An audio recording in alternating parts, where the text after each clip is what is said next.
assignee, legal representative,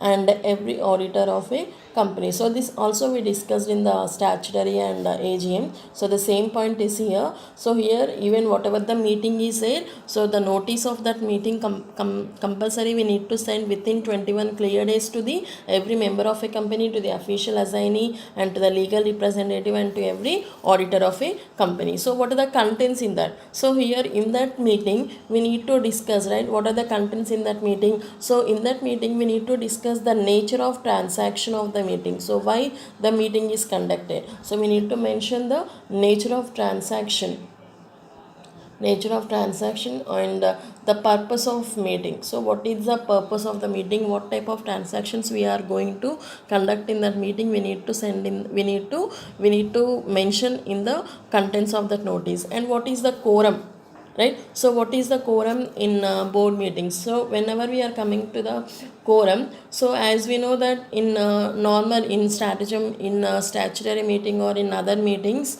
right? So in other meetings here the quorum is different, because in that we have to include the shareholders, but only the quorum we have to count with the shareholders. But here no shareholders are there, so only directors are there in the board meetings. Directors are only the persons who are attending to the meeting and who are conducting the meeting also. So for that reason here the quorum we need to calculate the based on only the directors, right? So then what is the quorum? Here there should be at least 1/3 of the directors. So how much the quorum is there?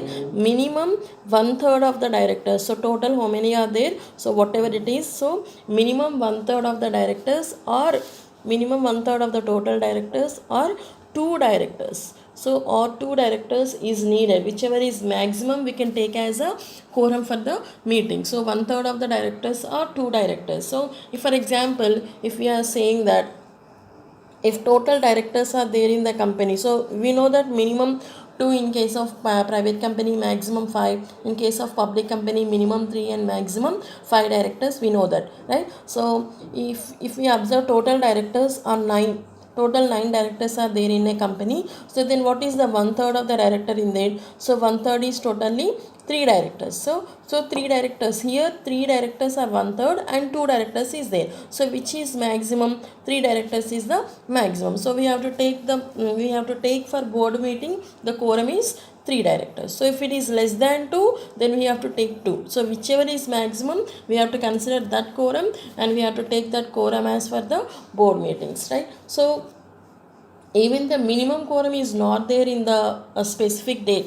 So if suddenly minimum quorum is not there on the specific date, so on which date we are conducting the meeting, so if minimum quorum is not there for board meeting, so immediately the meeting will be adjourned, right? So as we know that the meeting will be adjourned, that means it will be postponed to the next week on the same day on the same time, right? So that will be postponed if the minimum is not there, if the minimum quorum is not there, so then the meeting is postponed, then the meeting is postponed to the that means the meeting is adjourned to the next week of the next same day of the next week and the same time of the next week. So in the same day, for example it is going to conduct on it is going to conduct today, right? So if it is not there, so if the quorum is not there, so the meeting will be going into the next week of the same day of with the same time. So next one, even the venue is also same. So even if whenever we say that it is adjourned, so in the adjourned of a meeting only the week will change here, but the same day and the same time and the same venue the meeting will be conducted when it is adjourned. Then what is the power of company law board? So in order to the company law board, here the company law board is all having authority, or it is having the full powers. So full powers and authority is there.